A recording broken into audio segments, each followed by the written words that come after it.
او خلک وایي چې دا میاشت سپیره ده.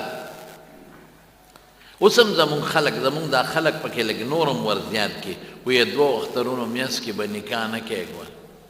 وایي دا سپیره ده او دا دا دی او دا دا دی. نو ما به دا خیال کوم مخکې لکه ډېره موده مخکې چې چېرته طالبانو نو ما به وی چې دا په دې وجه چې دا به د دې خلکو رسم د دې 200-300 کالو نه خو چې بیا حدیثو ته ورسېدو نو پته ولګېده چې دا رسم دا د جاهلیت د زمانې د حضور پاک نه مخکې را روان دی. ځکه عایشه بیبي فرمایي وایي خلک وایي چې دا میاشت اشعاله شوال دی نوم ته خلک ګوري دا به نقصاني وي که څوک پکې نکاح وکړي او یا پکې واده وکړي او سپیره به دا نکاح او دا واده نه څه وایي وایي زما نکاح د شوال په میاشت کې شوی دی او واده مې هم د دغې رکوټ اختر په میاشت کې شوی دی. وایي زما نه بختوره ښځه بله کومه تېره شوې ده. زموږ علما لیکي محدثین لکه حافظ ابن حجر د دغې حدیث لاندې وایي حضور پاک دا په شوال کې ولې نکاح کوله او دا وادي پکې ولې کو وایي د جاهلیت دا رسم یې ختمه دا د سپیروالي رسم. خو افسوس دا دی چې مسلمان اوس هم هغه رسم نه پرېږدي. پیغمبر کړي په دې نیت دی. نو که یو سړی دا نیت وکړي چې د حضور پاک د بیبي عایشې سره نکاح او واده په دې میاشت کې شوی دی زه په دې کې کوم مستحبه شوه. یو سړی په دې نیت وکړي چې دا یو رواج دی دا رواج به ختم شي زه کوم نو مستحبه شوه. یو سړی په دې نیت کوي چې سپیروالي د سر نه په شریعت کې نشته حضور پاک به سپیروالي نشته نو بیا مستحبه شو. ګوره درې نیته شو یو د پیغمبر مبارک د واده نیت یو د جاهلیت د رسم د ختمېدو نیت او یو دا چې سپیروالي په شریعت کې نشته. دا درې نیته دی وکړل څومره لوی ثواب دی وګټه. بیبي عایشه صدیقه فرمایي وایي زما نه بختوره بله ښځه کم ده وایي زه دونه بختوره یم چې د حضور پاک چې کومه د بیمارۍ د وفات تېره شوې ده نو زما کوټه کې تېره شوې او زه دونه بختوره یم چې د حضور پاک زما سینې ته ډډه والې وه او اخر وخت کې زما د حضور پاک لاړې خدای یو ځای کړی. د دې رور راغی عبدالرحمن و بیده سواک لاس کې مسواک نو حضور پاک خو مسواک پکړو ډېر په شوق یې ورته وکتل نو دا پې پوه شوه وی د الله رسوله مسواک ته د شوق کېږي وی او سر یې وړه نعم. نو چې راویغشت نو عایشه بیبي فرمایي سخت و دا مسواک کلکو ما وی الینه لک یا رسول الله لږ یې درته پوس کم نرم یې کم سر مبارک یې وړقو چې او نو ما په خپلو غاښونو کې چکونه ووال نرم مې که پوس مې که نو رسول الله مبارک له مې ورکه وی قسم دې داسې مسواک یې ومږه چې په جون کې داسې مسواک چاته نه ومږل او بیا ماله راکړه او چې ماله یې راکړه نو ما وی چې دا خو د حضور پاک د مبارکو لاړو لړلی شوی دی نو ما زر په خپله خوله کې وواو او د هغې نه لږ ساعت پس د دواړو جهانو سردار د دنیا نه تشریف یوړه وفات شو. نو زه هغه بختوره یم چې اخر وخت کې زما او د دواړو جهانو د مبارک سردار لاړې خدای یو ځای کړی زما چې ولا پوس که په لاړو په خپله خونونه هغوی وواو او چې بیا هغوی استعمال که د هغوی په مخ کې ما ته یې کتل ما بیا دا مسواک و نو چې د پیغمبر مبارک او د عایشې لاړې یو ځای شي دې نه بختوره خبره بله کم ده او وی بیا زما بختورتیا دا ده چې زما په کوټه کې د دواړو جهانو مبارک سردار دفن شو. دا څنګه بختورتیا ده د حضور پاک وفات نه د پیغمبر چې دا کم ځای دفن د جنت دی دغه ځای د عایشې بیبي کوټه خدای لاندې جنت کړه نو یې زما نه بختوره ښځه بله کم ده. نو رونو دا رسم ختم کړي. زه خو اکثر دوستانو ته وایم که چا کویدن کړي نو زه ورته وایم هلکه نکاح به په واده کې تړئ نو د شوال په دې میاشت کې نیکبختو وتړئ د خپل جومات امام راولئ او شرعي طریقې سره مهر مقرر کړي او نکاح وتړئ. او که څوک واده کول غواړي نو زمونږ په ودونو کې خلک بیا لا تیار ورته نه یم او دا به کال پس که ولا تیار نیم تیار څه ته وایي ښځه تیاره ده زوی دی تیار مهر ولا ورکه چې کم مهر دی او چې په وست سونه ولیمه کیږي بس هغه مره ولیمه وکړه دا زمونږ ودونه مونږ ګران کړي ځان ته هم ګران کړي دي او د دنیا پیسې قسم دی مونږ په دې ودونو لګو بې ځایه اسرافونه کوو صحابه به ودونه کول څونه حضور پاک خوښو خلک وایي چې کوم مې خوښي چې راویې غواړم او داسې ودونه صحابه کړي دي چې رسول الله مبارک یې نه دی خبر کړی ډېرو صحابه ودونه کړي حضور پاک یې نه دی خبر کړی په ډېرو موقعو کې حضرت جابر وادو که څومره جابر بن عبدالله د رسول الله مبارک نږدې صحابي دی حضور پاک وله په مخه ورغی په هغه د واده څه نښې پرتې وې ورته یې وی دا څه دي ما یم یا جابر دا څه دي وی ما ښځه کړې تزوجتو وی ښځه مې کړې ده او بیا ته حضور پاک تپوس وکړه بکرم سیبا کونډه دې کړې ده او که پیغله دې کړې ده او ورته وی د الله رسوله بل سیبا ما کونډه کړې ده وی ولې هلا تزوجت بکرا ورته یې وی پیغله جینۍ دې ولې نه کوله بچي به ډېر خدای درکړي مینه به زیاته وه هغه ورته څه وایي وی پلار مې مړ شو په احد کې مور مې نه وه او زما 9 خویندې وې 3 واده او 6 په کور او ماشومانې وې ما وی داسې ښځه کوم چې زما د خویندو تربیت وکړي که دقسې یو جینۍ مې کوله پیغله او هغه واده شوې نه وه او کم عمره وه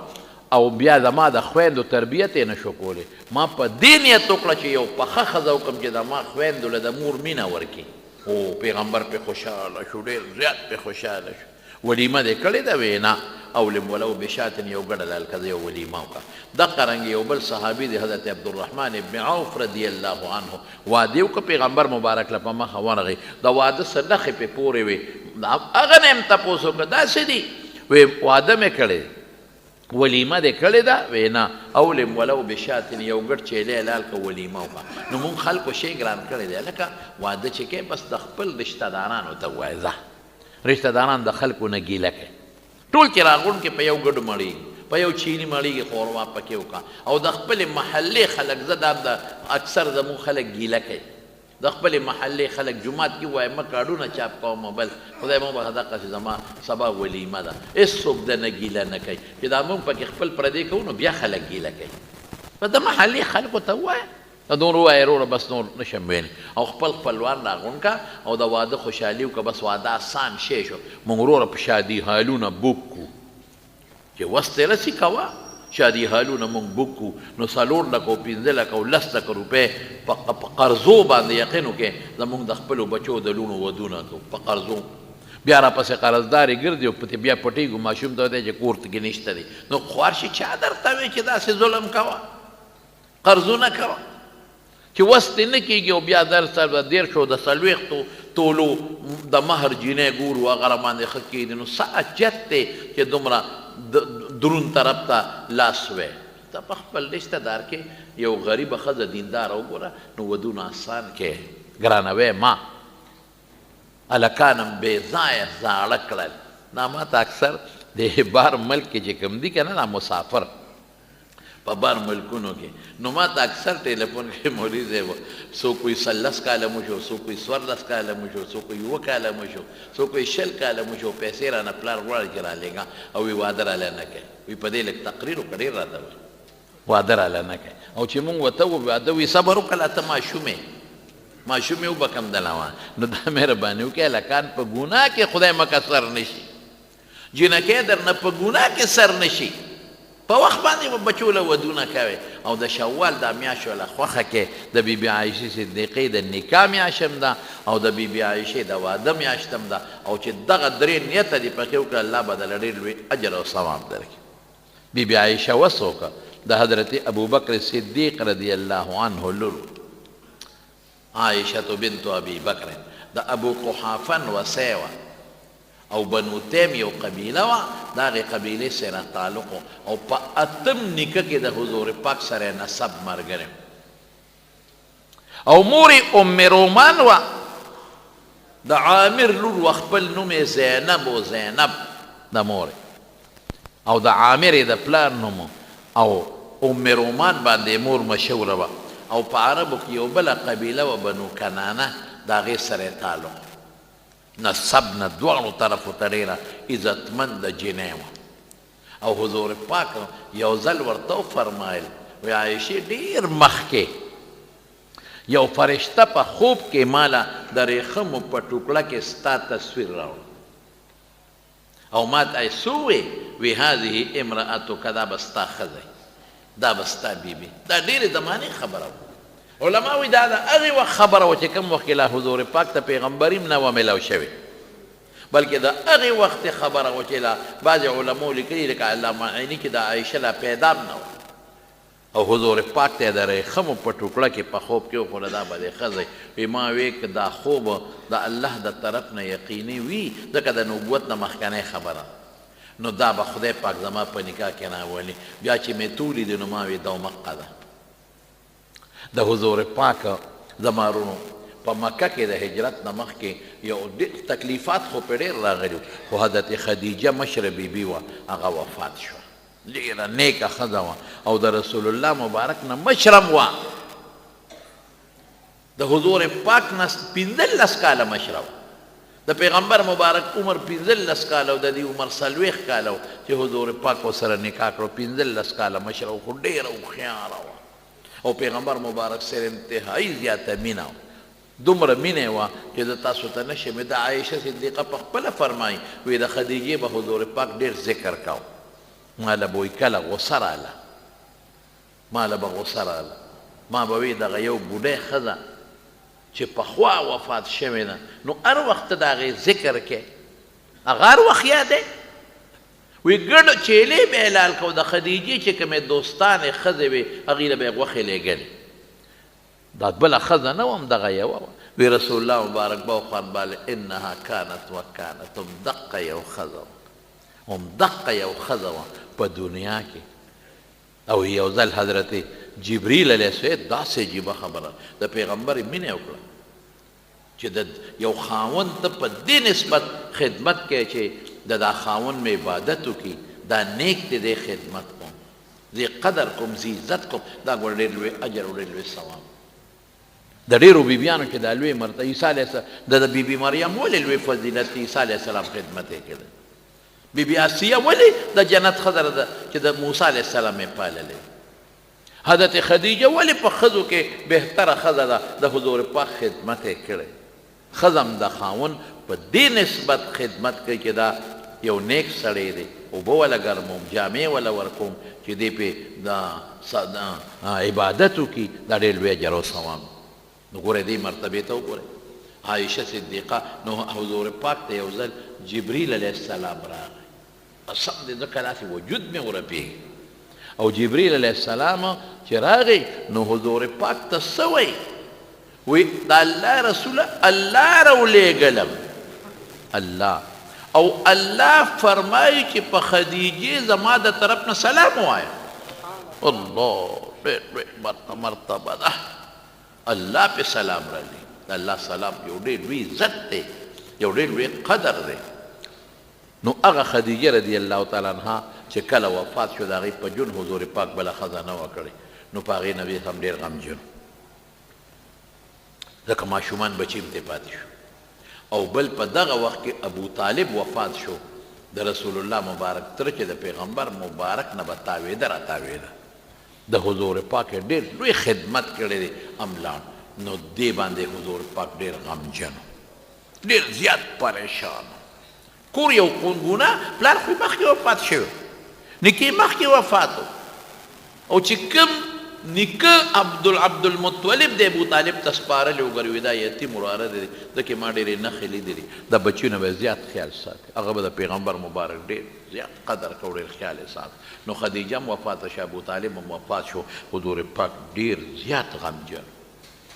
نو یو صحابي و هغه وخت کې عثمان ابن مظعون رضی الله عنه د هغه بیبي و خوله بنت حکیم هغه راله هغه پوه شو چې حضور پاک غمجن دی د مخ نه پته لګي د انسان صحابیه راله حضور پاک ته وی د الله رسوله ډېر پریشانه نو ما یو مسله جوړه کړې ده او که هغې باندې د عمل وکړو نو ستا پریشاني به څه ناڅه کمه شي وی خولې څه مسله ده وی یو دوه ښځې مې صحیح کړې دي یو کونډه ده یو پیغله ده دا دله وکړه کونډه څوک ده؟ سوده بنت زمعه. زمعه یو ډېر لوی سردار و د مکې په سردارانو کې، کافر و. د هغه لور ده او سوده نوم دی او مسلمانه. یو مې هغه دله په نیت کې کړې ده کونډه ده. او یو د ابوبکر لور ده عایشه. نو که دې خوښې دا دواړه دله غواړم، یو کونډه ده یو پیغله. نو ستا به یو ټوټې غم به دې غوس شي، کور کې ملګري به دې لږ پیدا شي، لږ تکلیف به دې کم شي. رسول الله مبارک وی ډېره ښه ده. هغه بیا لاړه، ډېره هوښیاره ښځه وه او هغه د زمعه لور وه. نو د هغه سوده رضی الله تعالی عنها هغې د پیغام یوړ، د هغې نکاح یې ورسره وکړه، یعنې د هغې اماده کړه. او حضرت ابوبکر له لاړه وی ستا لور د عایشه که دې خوښې چې حضور پاک ته زه په نکاح کړم. نو هغه وی چې پیغمبر مبارک خو زما ورور دی، دا خو یې ویره ده، ورورې سره خو نکاح نه کي. ځکه رسول الله مبارک حضرت ابوبکر ته ورور ویلی. نو خوله راله چې ما خو ابوبکر ته دا خبره وکړه، ابوبکر خو وایي چې دا زما ورور دی او دا جینۍ خو یې ویره ده. نو رسول الله مبارک وفرمیل دا زما دیني ورور دی، د اسلام او د ایمان ورور مې دی، نسبي ورور مې نه دی. چې نسبي روري نو د هغه لور ویری نکاح ورسره نه کېږي. یا رضاعي روري د پی والا نو د هغه لور ویری نو نکاح ورسره نه کېږي. دا زما هغه ایمان والا او اسلام والا ورور دی، نو نکاح ورسره زما جایزه ده، کېږي که یې خوښوي. زما ورونو ګورې یو مسله سره دین دلته مې اوس هم ډېر خلک یې وایي دا زما خور د دیني خور مې ده، ستر ته نه کوي، پرده ته نه کوي. او چېرته را سفر یې په میاشت کې ولا بیا یو شکرې چوریم لیږي، وایي دا زما خور ده، پرده نه کوي. او هغه د هغې هغه زامن هم دته ماما وایي، او د دې هلک دا زامن او لوڼه هم هغې ښځې ته ترور وایي. ورې دا په شریعت کې نشته. انما المؤمنون اخوة. هر مسلمان د مسلمان رور دی او دا ښځې ټولې خویندې دي. خو په شریعت کې دا نشته که چا چاته خور وي چې دا مې خور ده یا دا مې رور دی. پرده به بلکل په شریعت کې کوي. ستر چې څنګه ده بلې ښځې نه واجب دی او فرض دی. دقسې که دی خاص رشته دار نی نو دې نه هم ستر ګورې فرض او واجب. پردی ښځه به او بلکې ما نه یو څو تپوسونه بعضې خلک بل کوي. بعضې وخت کې یو سړی د یو ښځې وي دا زما د نکاح پلار دی، هغه اختیار چې وله ورکړي، هغه کینې اختیار ورکړي، وي دا مې د نکاح پلار دی. نو هغه ته په داسې نظر ګوري لکه خپل پلار چې وي، د هغه نه هم ستر مات شي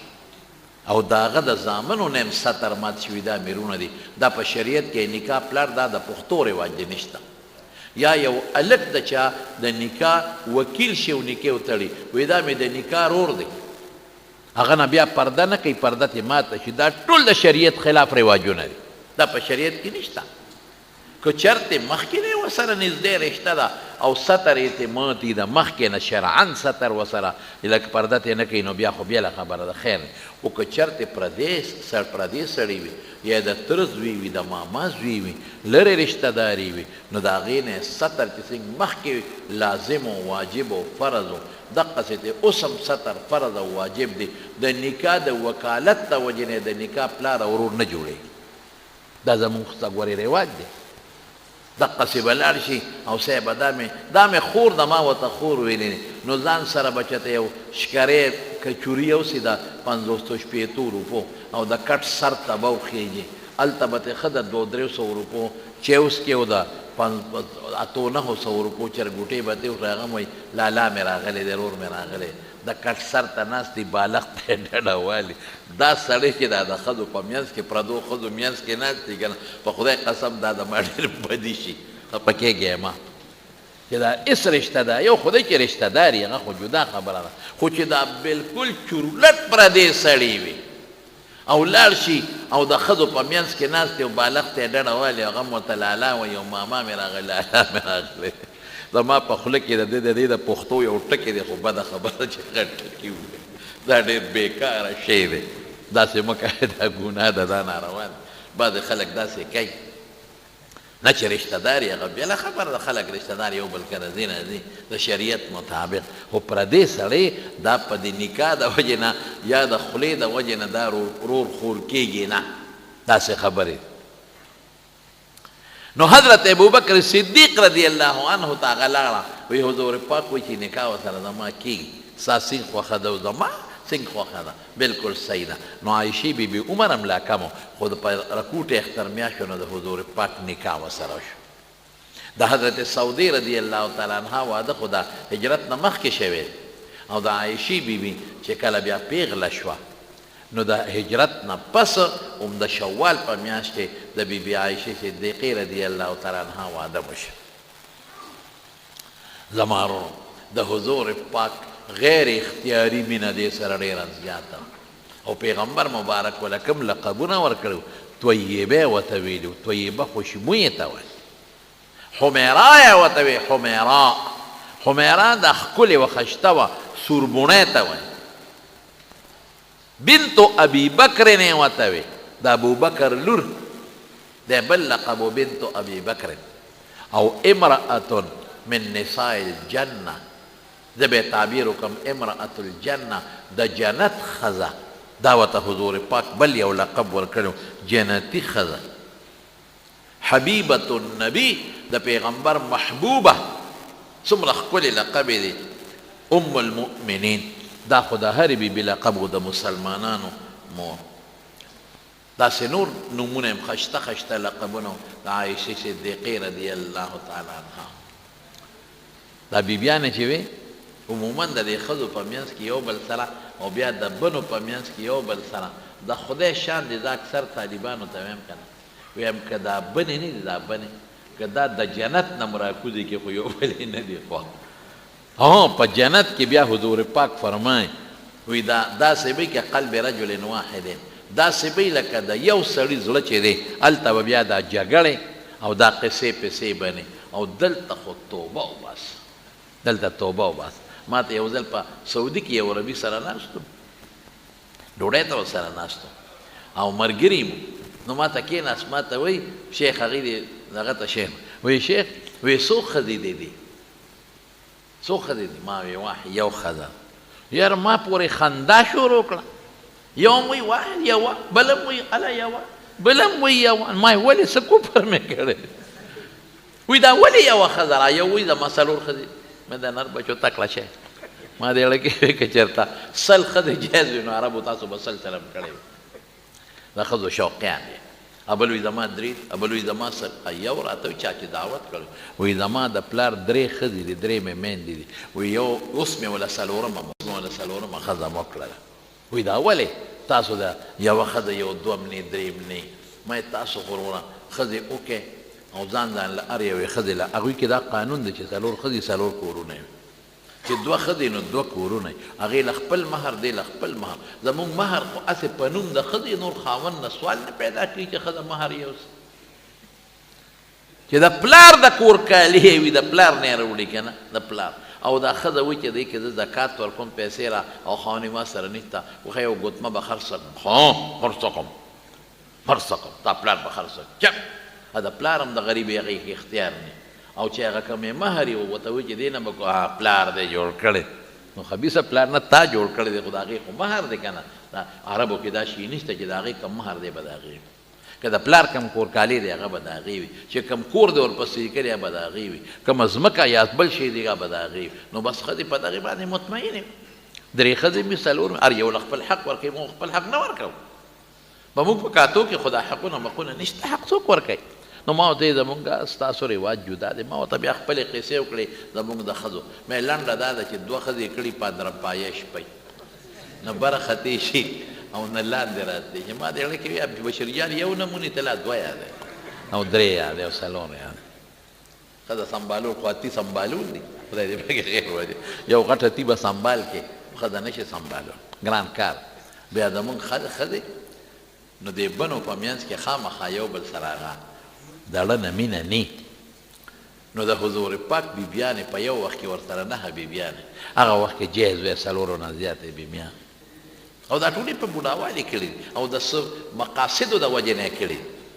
نو پنځه یو طرف ته او څلور بل طرف ته نو خلکو ته خو پته وه چې د بیبي عایشې سره د حضور پاک مینه زیاته ده خو د اختیار نه بار ګورئ دا ګورې محققین علما وایي چې په پیغمبر علیه السلام د بیبیانو میانځ کې دا نمبر یوې له یوه شپه تلل دا څه فرض او واجب نه ترجی من تشاء منهن وتؤوی الیک من تشاء دا مستحب د پیغمبر لپاره موږ له واجب دی لیکن بیا به حضور پاک یوه شپه یوې بیبي سره تېروله یوه شپه او دا نه چې ګنې یوه شپې که مې بیبي سره وه ګنې خپل هغه انساني خواهشات به خامخا پوره کول نه عبادتونه به یې کول د پیغمبر مبارک توجه ټول عبادت ته منظوره به یې د شپې کول هغوی به ترې مسالې زده کول خو مازدیګر به په ټولو بیبیانو یې چکر لګول د قانون هر مازدیګر چې داسې څه عذر بنو سفر بنو نو په ټولو بیبیانو به وګرځېدو سره به لږ کېناسته که د هغوی څه ضرورت یې چې یې ورله پوره کړي بیبیانې به پرې خوشحالېدې نو بیا به فرمایل اللهم هذا قسمی فیما املک یا الله زما چې کوم خپل اختیار دی نو زما خو دغه دی چې یوې بیبي له یوه شپه ورکو فلا تلمني فیما تملک ولا املک خو چې کوم د اختیار نه بار مینه د خدایه نو ما په هغې مه نیسه هغه ستا ده د اختیار نه زیات مینه په هغې د انسان د وس نه چې باري په هغې الله نیول نه کوي خامخا چې دوه ښځې یو سره مینه د زړه زیات دی لازما دواړه خو یو شان نه خو نه چې کوم ستا اختیار دی نو هغې کې به دواړه یو شان او برابر ساتي نو خلکو ته خو پته وه چې عایشې بیبي سره د نورو په نسبت غیر اختیاري مینه ډېره ده نو چې چا به څه تحفه ډالۍ رالیږله نو د عایشې په نمبر کې به یې رالیږله د ګل ورځ د هغې نمبر به و تقریبا کله به ورځ بدل هم شوه خو عموما به د ګل راته چا به ډوډۍ رالیږله چا بل شي نو هغوی به دا مطلب و چې د عایشې سره به حضور پاک نو پاکه نمبر به یې رالیږله مطلب به یې دا و چې حضور پاک یې خوري چې عایشه ورسره وخوري په دې به پیغمبر مبارک ډېر خوشحاله شي کومې ښځې چې هغه دویم طرف ته وې ام سلمه رضی الله تعالی عنها او نورې بیبیانې هغوی خپل میټینګ وکړه چېرې دا خو چې څنګه عایشه خیر د پې غواړي موږ هم غواړو چې څنګه عایشې دا خوښه ده چې حضور پاک سره په یو کاسه کې لاس وردن نه کړي او د پیغمبر مبارک د ګوتو لړلې شی وخوري زموږ هم دا خوښه ده یوازې دا نه چې ډوډۍ به وخورو نه د پیغمبر سره یو ځای خوړل د پیغمبر مبارک جوټه هغې کې د پیغمبر لاړې مبارکې شاملې چې ډېر لوی غنیمت دی صاحب نو چې څنګه عایشه دا خوښوي نو موږ هم خوښو نو دا داسې کار کوو چې حضور پاک ته وایو چې په منبر اعلان وکړي چې یوازې د عایشې بیبي په نمبر کې ماله خوراک ډوډۍ هدیه مه راوړئ هغې کې مه راوړئ نورو کې مه راوړئ چې کومې بیبي سره یم نو ماله راوړئ ولې چې ټول بیبیانې په دې خیر کې او په خوراک خوړلو کې او په جوټه کې ما سره شریکي چې کله به څه نه که نه په کورونو کې عایشه بیبي فرمایي وي داسې وخت به موږ تېرېده چې یوم دوم یا کنا نستوقدو موږ به کنا نمکثو شهرا ما نستوقد بنار یو میاشت به موږ په کور کې اور نه بلیده وی څه به م خوړل وی اسودان کجورې او اوبه به م څښلې په دې به م ګزاره کول نو خوراک به کوم بهر کیف ام سلمه رضی الله تعالی عنها مشره کړه وی ته ووایه ځکه مونږ کله چې راشي نو کله خوراک څه نه صرف کجورې خورو هغه ترکاري نه چې لاسونه ورسره یو ځای شي چې راغی وی حضور پاک ته هغه وایي چې دا ملګرې زما ټولې بیبیانې راغونډې شوې او هغوی وایي چې ته خلکو ته اعلان وکړه چې که څوک ماله روټۍ راوړي ترکاري نو د عایشې نو د هرې بیبي سره چې یم راوړی یوازې د عایشې په نمبر کې نه هرې بیبي سره یم چې راوړی چې ټولې بیبیانې ما سره په دې خیر کې او د خوراک په دې جوټاو په دې کې شریکې شي دا یې خلکو ته ووایه نو رسول الله مبارک اړو غږ ونه کړ بیبیانو ته تپوس وکړه د حضرت ام سلمې نه وایي څه راته ووایي چپ پاتې شو اړو غږ یې وایي بیا ورته ووایه چې راشي مازدیګر خو چکر لګی په ټول نو هغې ورته بیا وایي حضور پاک بیا غږ ونه کړ هغې وایي څه جواب یې درکوي ما خبره وکړه خو حضور پاک بلکل خاموش چپ یې پاتې شو ډېر صابر او د دواړو جهانو سردار او ډېر ښکلي خوی خدای ورکړی ګنې په لومړي ځل به یې ورته ویلي چې نه داسې مه کوه یاسه یاسه چې هغه بیبیانې ورته وایي چې تر څو یې جواب نه درکړی ورته وایه بیا چې کله ما خو تاسو ته مازدیګر په پټولو چکر لګو چې راغی ام سلمې رضی الله تعالی عنها ورته الله رسوله دې خلکو ته ووایه چې د عایشې په مسله کې انصاف وکړي د عایشې خلکو ته انصاف په چا کې خلکو ته وایي چې د عایشې په مسله کې انصاف وکړي دا خلک بې انصافي کوي چې یوازې د عایشې په نمبر کې راوړي او زموږ په نمبرو کې نه راوړي بس رسول الله مبارک ورته وفرمایلی ام سلمې اتق الله فیها د عایشې په حق کې د خدای نه ویرېږه ما خو خلکو ته نه دي ویلې چې د عایشې په نمبر کې راوړی په نورو کې نه راوړی دا خو د خلکو خپله خبره او یې ام سلمې واوره واوره واوره وایي چې زه د کومې بیسوي سره په بستر کې ملاست یم وحی نه راځي جبریل نه راځي وحی نه راځي چې کومې سره ملاست یم او که عایشې سره په بستر کې دننه ملاست یم نو جبریل راځي او وحی راوړي مه چېره بس دا صدیقه ده صاحب د قرآن د صورت نور یو لویه حصه د هغې په پاک دامنۍ کې خدای نازله رضی الله یو ځل حضور پاک د بیبیانو نه لږ خفه شوي زموږ طالبانو ته مسله د ایلا وایي څه داسې په جامو خبرې ډېرې وې خو یو پکې راته ووایم دا جامې د ښځو خوښې جوړې موړې او کالیګان مالیګان یې خوښې نو اخري خبره داره له نور هم څه خبرې وې نو رسول الله مبارک ته خفه شو نو بره بالخانه و هغې ته وخت او قسم یې وخوړه چې یو میاشت به زه بیبیانو ته نه نږدې کېږم ایلا یې لغوي ورته میاشت چې کله او دغې وخت د حضور پاک دا خپه م ختلې وه بهر م ګرځېدی م نه شو خپې ختلې څاروي نه راپروت رسول الله نو بره دیره یو کم دیر شو دی پوره شوې نو لومبې راکوشو عایشې بیبي کوټې ته او ورته څه وایي وایي د الله رسوله تا خو د میاشتې قسم خوړلی او وایي دا خو یو کم دیرش پوره شوې اعدها وایي دا ورځې قسم دې شمېرمه یو ورځ به بیبیانو شمېرله ګړی مړی خو نه وي نو جنتري وه داسې عجیبه وه نو حضور پاک ورته فرمایل وایي دا میاشت یو کم دیر شو ده میاشت پوره شوې نو چې عایشه خو د عمر نه کمه وه نو رسول الله مبارک ورته وفرمایل وایي عایشې الله قرآن شریف کې آیت نازل کړی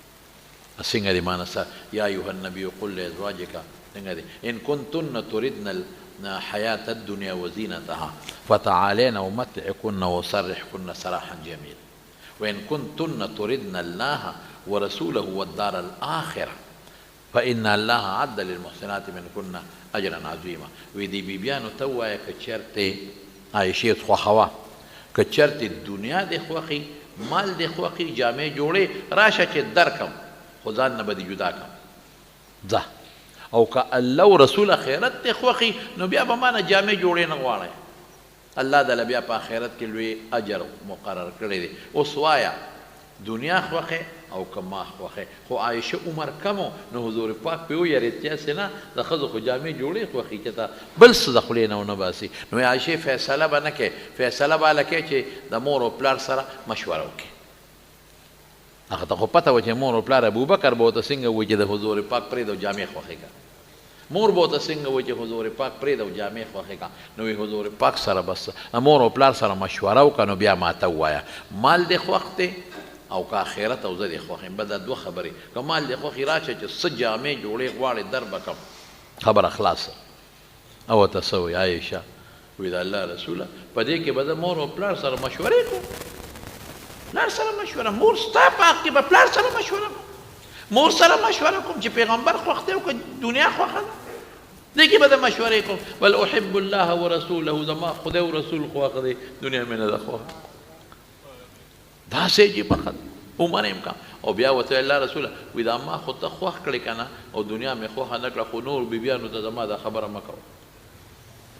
زموږ طالبان وایي دا ولې مطلب یې دا و چې که بل پکې دنیا خوښه کړي نو لږې به کمې شو نمبر به م زر زر راځي حضور پاک وفرمایل زه خدای سخت نیم پیدا کړی زه نرم یم خلکو باندې نرمي راولم ستا مشوره ټولو بیبیانو وایي چې بس زموږ توبه زموږ د دنیا جامې جوړې نه دي پکار زموږ ته پکار یې د الله رسول زموږ دنیا نه ده خوښه زموږ ته خوښې داسې هوښیاره ښه ده نو چې دونه د رسول الله سره مینه ساتي دومره محبت ته د حضور پاک سره ساتي د پلار مینې د پلار د اسلام سره دین سره مینه خدای پاک یو عجیبه مرتبه حضرت عایشې صدیقې رضی الله تعالی عنها له ورکړه نو ډېره زیاته هوښیاره ښځه حضور پاک سره به کله په مسایلو کې تپوسونه به کول یو ځل رسول الله مبارک وفرمایل من حوسب عذب چا سره چې د قیامت په میدان کې حساب وشو بس برباد شو ګوره یو حدیث یو حضور پاک وفرمایل دا ورته څه وایي وایي دا رسوله تاسو خو فرمایئ چې د قیامت پر چا سره حساب وشو بد برباد شو. الله خو قرآن شریف کې داسې وایي فسوف څنګه د آیت سر رانه هېر شو فسوف یحاسب حسابا یسیرا چې بعضې خلکو سره به آسان حساب کېږي نو چې آسان حساب کېږي نو بیا خو عذاب نه شو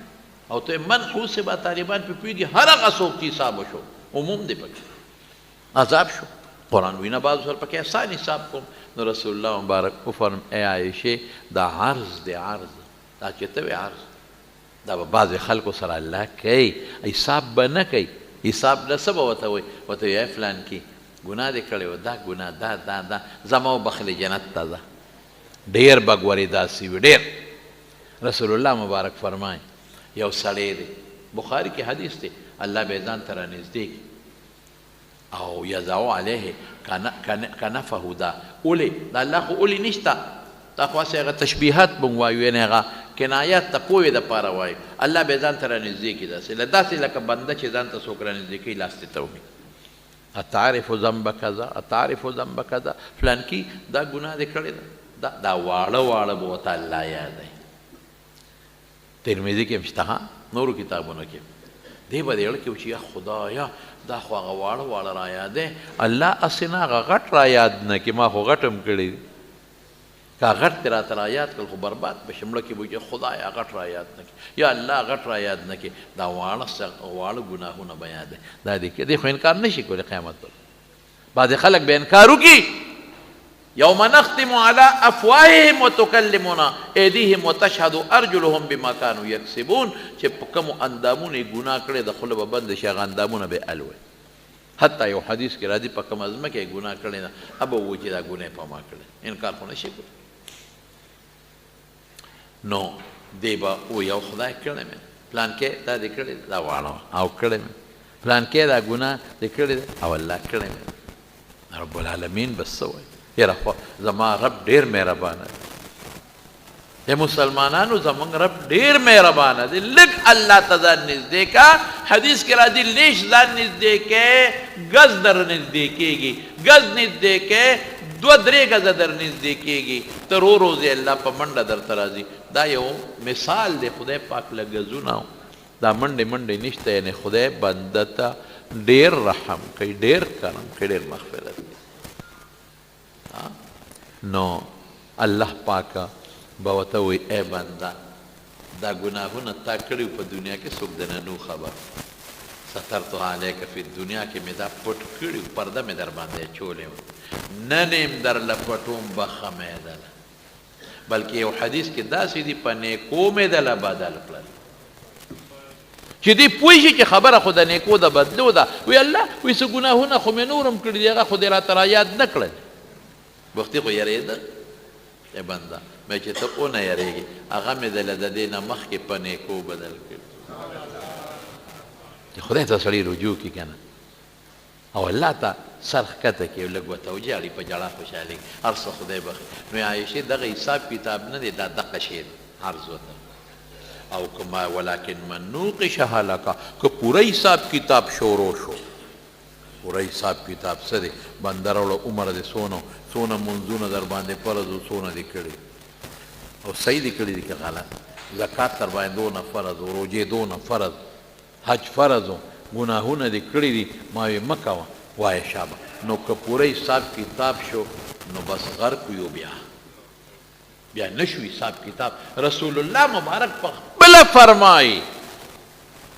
چې انسان خپل عمل نشي بچ کولی د قیامت پر نشي بچ کولی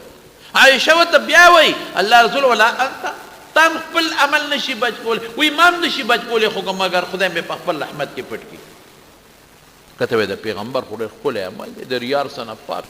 نه د خدای احسانات ډېر د خدای کرمونه د هغې په مقابله کې ډېر زیات د پیغمبر عاجزي هم ده ده بعضې علما وایي دا تواضعن عاجزي ده بهر کې زمارونو خبره مې دې پورې کړه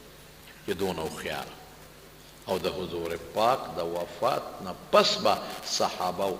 دې پسې استازي لیږل او په کور کې دننه د حدیثو درس شروع کړی د قرآن کور کې دننه پرده والې وه پرده په دروازه به یو سړی راغی نو په دروازه به اواز وکړ اجازت شته داخل شه نو دی به ورته وي او نو په دروازه به راننوت د پردې نه پورې غاړه به نو عایشې بیبي به ورته د هغې به د مسلو تپوسونه کول دی به ورته حدیث ښودل په ټولو کې اول نمبر چې د پیغمبر زیات حدیث امت ته رسول حضرت ابو هریره دی 5304 حدیث امت ته رسول دویم نمبر بیبي عایشه ده 2210 حدیثه 2210 حدیثه دا دی امت ته رسول خیر سو واقعات نور مشته اب ان شاء الله العزیز پاینده جمعه کې درته ذکر کوم خو زما د خبرې مقصد څه دی ادا چې که تاسو یې که نور څوک زما اواز اوري ادا چې دا د رکوټ اختر میاشت ده که تاسو نکاح کوئ په دغه دریو نیتونو په دې میاشت کې وکړئ چې د پیغمبر او د بیبي عایشې په هغې د سنت دې کاوي کړې د منګی کو د جاهلیت رسم به پې ختم شي په دې نیت یې کو د جاهلیت یو رسم دا به ختم شي او د رسول الله مبارک تابعدار او سپیرتوب میرتوب په اسلام کې نشته د کوم دا درې نیت وکړه الله به دله پې اجر هم درکړي په واده کې او په ښځه کې به دله خدای پاک ډېر لوی برکت پیدا کړي